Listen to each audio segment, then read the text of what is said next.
Welcome back to the GSMC College Football Podcast, presented to you by the GSMC Podcast Network on this Monday, May 19th. Just talked about NFL. Are they a threat to college football? Certainly seems like they may be. But one guy who just got drafted into the NFL from college football is Travis Hunter, a guy that kind of reinvigorated the idea of being a true two-way football player. Made a huge impact for Colorado, both on the offensive side of the ball at wide receiver, as well as on defense, as cornerback, as their kind of lockdown guy, playing the vast majority of their snaps. This is something that we haven't really seen in college football in a long time. There's been blips and kind of stretches of one or two guys, right? You think of the Desmond Howards of past, the Charles Woodsons, the Jabril Peppers, guys that played a little bit, but they didn't do it full time both ways of the ball. That's just kind of not how it was. But Travis Hunter comes along and blows that out of the water, right? He kind of rewrites what it means to be a true two-way football player. And I'm wondering, is this something that we might start to see more and more throughout the college football landscape? So a guy that just committed this weekend to Texas, to the Texas Longhorns program, is Jermaine Bishop. So now Jermaine Bishop, number one ranked athlete in the 2026 cycle from Willis, Texas, a guy that got strong interest across the board.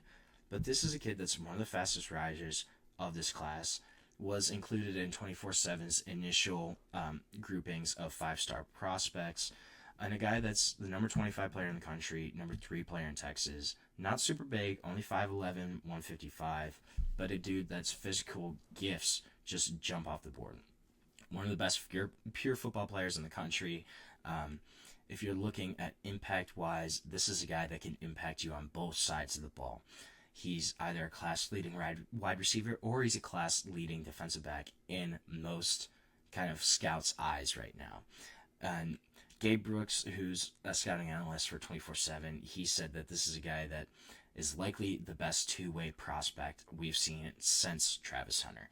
A guy that is pretty reminiscent of kind of a Jordan Addison type on wideout. And then kind of Travis Hunter-like in terms of being a cornerback, being a true, pure athlete. One of the most fascinating players to watch, kind of where he ends up in terms of his future home of college football on the positional side of the ball, right? Is he going to be a wide receiver? Is he going to be a defensive back? Or is he going to be both? In the past 2 years, it's a kid that's made a name for himself as one of the best wide receivers in Texas history. Nearly 3,000 yards, 35 receiving touchdowns. But he might have more upside on the defensive side of the ball as a cornerback prospect long-term wise. Bishop, though, himself, Jermaine Bishop, said, being able to watch Travis Hunter do that at the college level was great for me. Now that people know that it's possible to do it, they know it can be done at that level. It was an eye-opening experience for the rest of the world. So Jermaine Bishop himself, probably when he was growing up, 8th grade, freshman year, was like, I'm going to have to pick at some point. Then you go see Travis Hunter win the Heisman and become the second overall player drafted in the NFL draft after playing 2 positions. And you see that, you go, maybe I can do that too. I think that's something that's very possible. Getting the chances, though, at Texas, that's going to be tough for him. Texas, obviously, coming in, they're stacked at wideout. They have a really great defensive back room.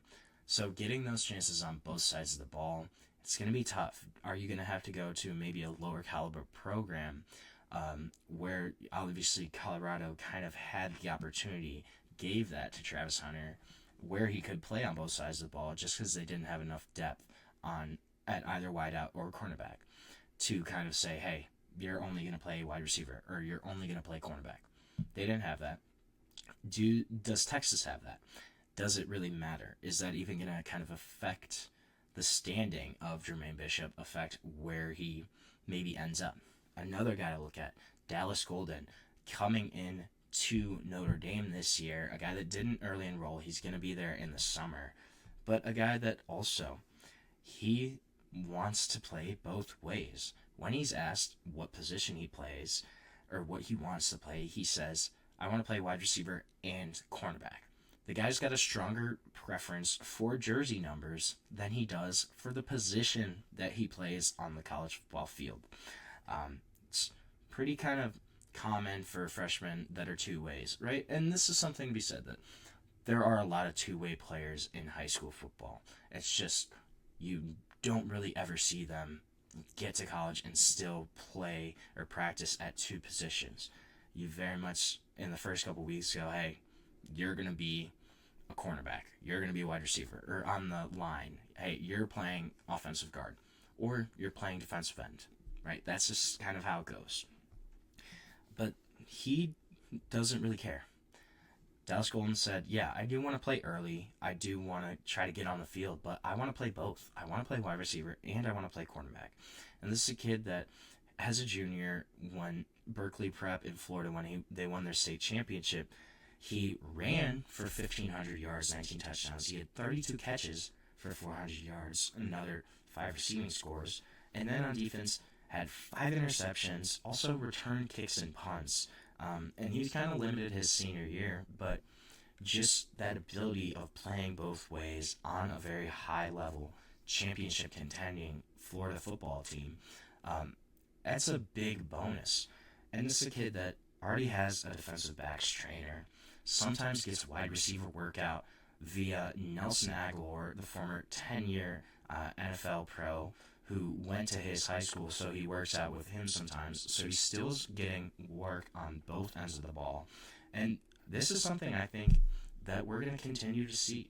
As a freshman, he tackled Arch Manning, and he covered Jeremiah Smith on defense. And then, as a sophomore, played wildcat quarterback when needed. Are we going to see more of these guys trying to play both sides of the ball? Notre Dame told Dallas Golden, hey, we want you to try it out. Go for it. You can try out both sides of the ball. They just want him to get him on the field.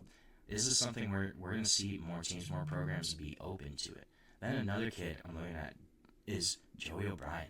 Joey O'Brien from LaSalle, out of Philly, playing in the Catholic League there. A kid, though, that's 6'5", 190, playing wide receiver and defensive back.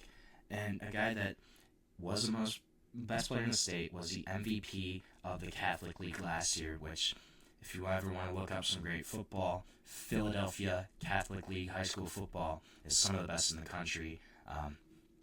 Abdul Carter, Marvin Harrison, guys that both came out of that league. Abdul Carter was a guy that went to LaSalle, where Joey O'Brien goes, and O'Brien at this point projects to be better than both those guys. This is a guy that Brett Gordon, the LaSalle head coach, who has been there for a long time, he said, this is the best kid I've ever had play for me. A kid that was able to impact both sides of the ball, caught 70 passes for 1,000 yards last year and 12 touchdowns, and then made 36 tackles, broke up 13 passes on defense, and had an interception. A guy that is elite on both sides of the ball. Are we going to start to see this happen more and more and more, where there's kids that they're playing on both sides, but they want to play both sides in college too? Our program's going to be kind of accepting of this. Are they going to say, hey, look at what Travis Hunter did. Could you maybe do something similar for us? I think it's very possible. I think kids also seeing Travis Hunter do that, especially when you're 15, when you're really great at two positions. You see a guy that's only a couple years older than you go win the Heisman, go be a high draft pick in the NFL. You go, hey, I can do this too.